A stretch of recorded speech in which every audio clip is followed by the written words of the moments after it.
Hello y'all on YouTube, this is Rob with Rob's Nerdy Knives. Today I have a very special unboxing, something that came in directly from QSP, was sent out to our Apex Pass-Around group, and I wanted to thank QSP for a chance to allowing us to check out some of their knives. This is a knife here called the Kestrel QS145B2. It's a blade steel and 14C28 blade, blackstone wash, JG10 handle.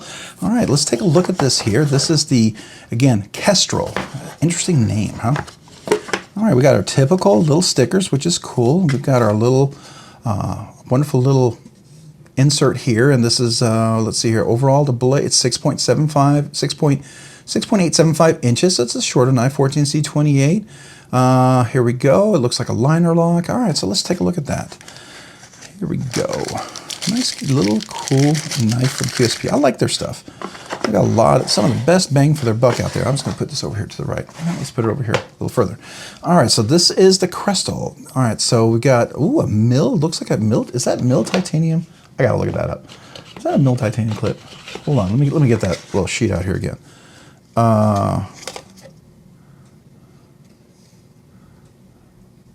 Does it say lanyard hole? Liner lock. It doesn't say, but man, this sure looks like, well, let's check it. Yeah, that's a titanium liner lock.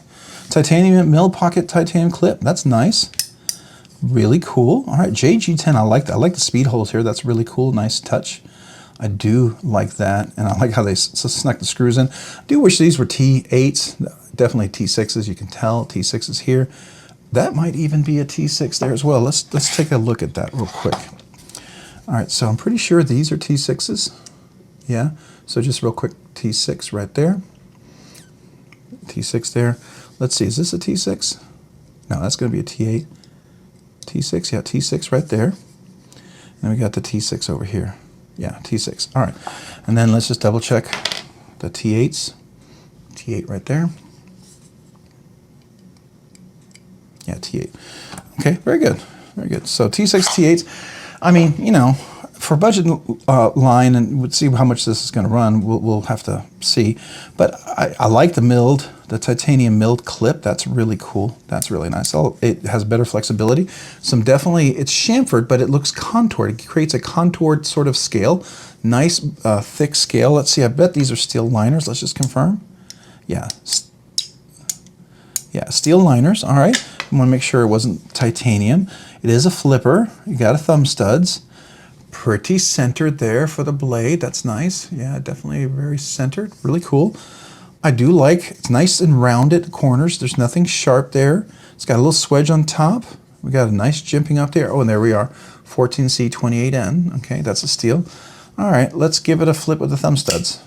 Oh, nice little clip point here. Definitely a little clip point. That's kind of cool. Flat grind all the way up to the top there. Liner lock. We got a nice little cutout for the liner lock. A little jimping on top, not too crazy aggressive. Let's see how that axis goes. Nice, it works. All right, I mean, it's brand new, so it's not broken in quite yet. So yeah, it's not drop shutty or anything. Let's see how we do the reverse flick. Works okay. Let's see how the flipper works. Flipper works pretty good. Let's see. All right, any blade rock? Yeah, it's in there, pretty solid. That's nice. Let's see going in with a little click on the detent. Nice click on the detent. Any detent lash? Got a little detent lash. It's not absolutely solid in there. Let's check and see if there's any. No blade rock. So detent lash, that's kind of a bummer, right? Sometimes you can fix that by bending the lock bar. It's not my knife. This is going to the pass around. So unfortunately, you know, we don't fix these knives. We don't touch them. We don't take them apart. We're not supposed to do any of that. So I'm just going to have my experience. But I will tell you that I would definitely initially take it apart, clean it. I would attempt to clean out the washers, maybe put Skiffs in there if this was my knife. The flipper works pretty good. Let's see, where does it clear the detent?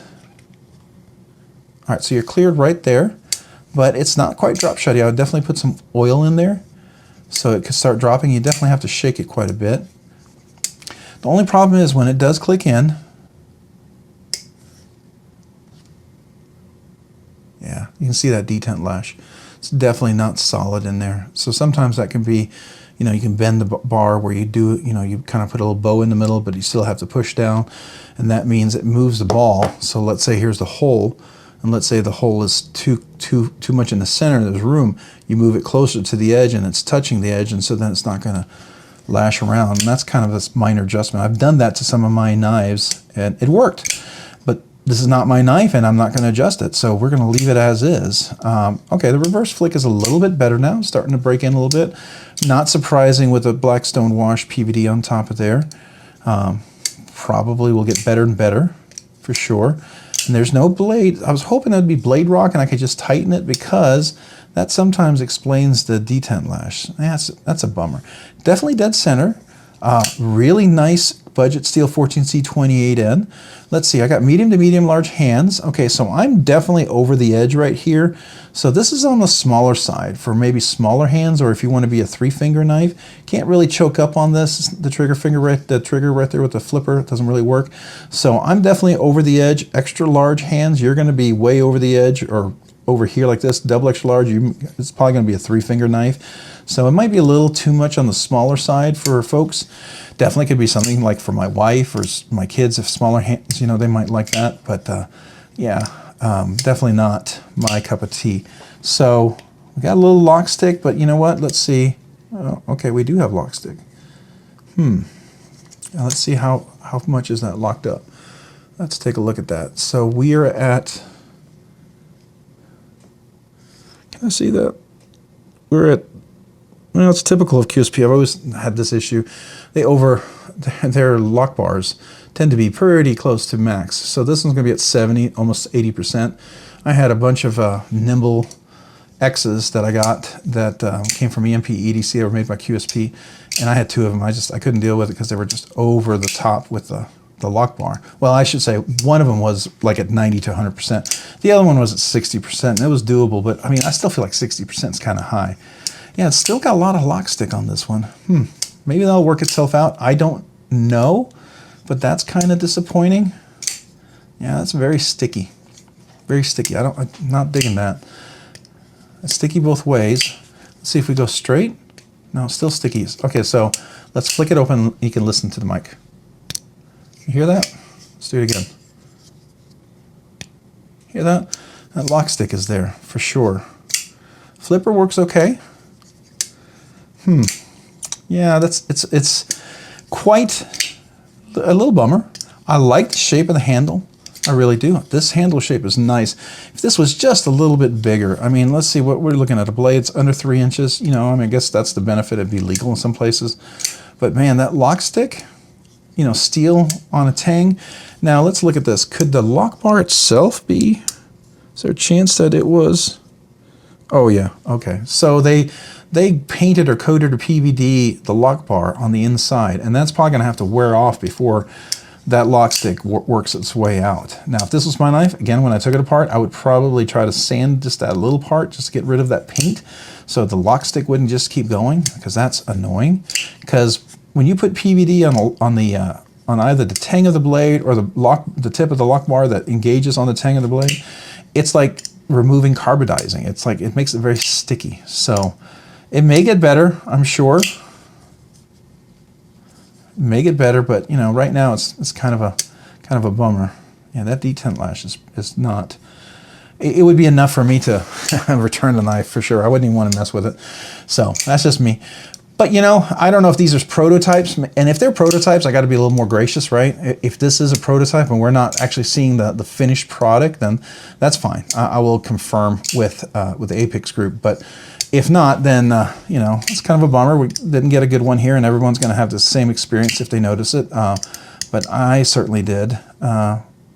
It's not bad for action. I mean, it's black. It's got to wear in and break in, and who knows? Maybe by the second or third reviewer, that they will feel like have a little chance to break it in as well.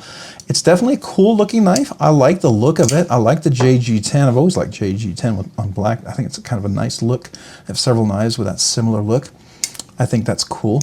So, yeah, there we go. Nice. I like that.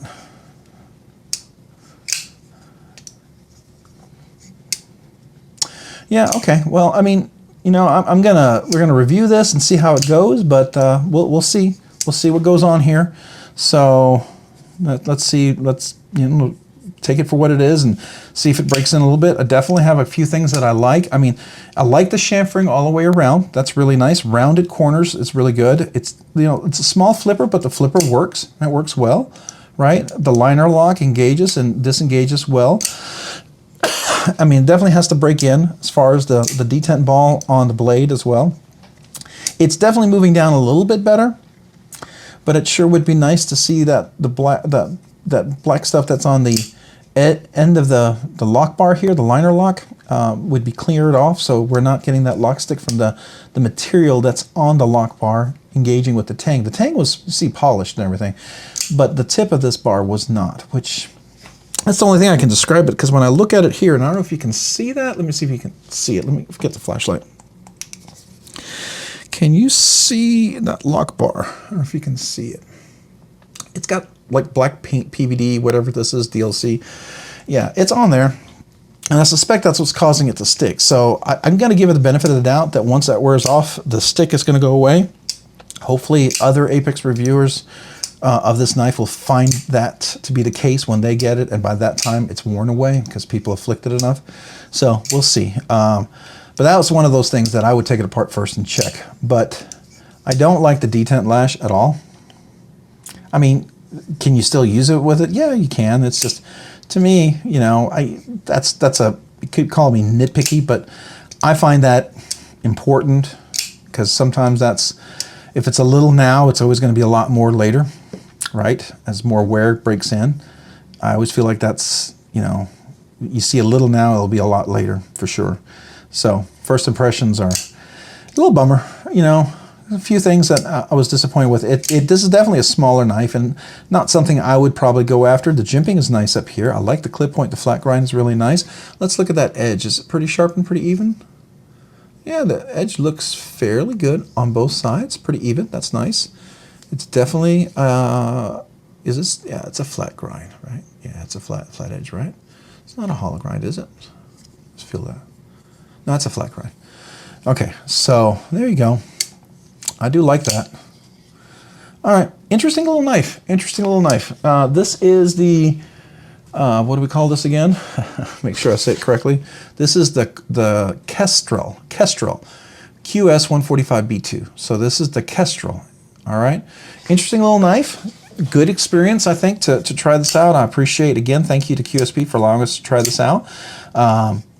It is I'm assuming this is going to be a budget knife, and it's going to be probably a really good price. I'm going to guess it's going to be, for what I'm seeing here, I'm guessing this is going to be around the $50 to $60 range. That's what I would expect it to be. I would hope that the detent lash, that would be addressed, right, in other additions, but otherwise, a lot of it works really nicely. I wish they would polish the lock bar, though, if you're going to do that, and if you're going to treat it and cover it, you should at least polish that off, or at least, I don't know, do something so it's not sticking all the time.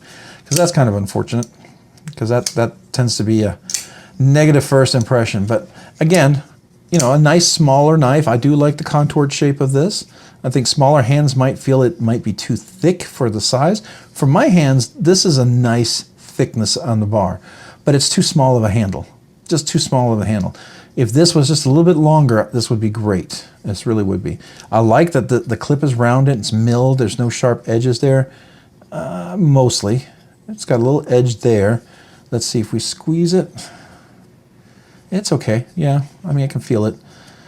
Yeah, jimping right there. I couldn't use the trigger finger there, so it's gonna definitely be like that. You can have a little tip there you can work with, the clip point. So yeah, there you go. That's my initial unboxing and impression.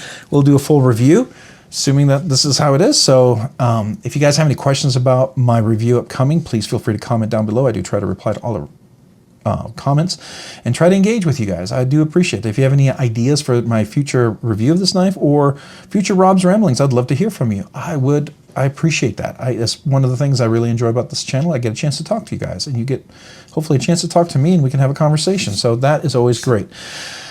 If you have any Any questions about this knife or future reviews as well, do let me know. I would appreciate that.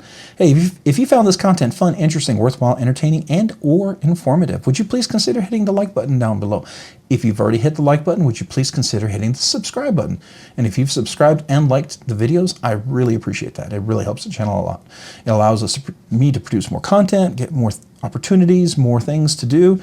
And thank you. Thank you very much. And if you've done all that, maybe check me out. Oh, if you've done all that, maybe also hit the notification button so you can be notified of future content. And then check me out over on Instagram at robs_nerdy_knives. Again, that's on Instagram at robs_nerdy_knives. Thanks so much for watching today. Have a great day and a great week. Bye.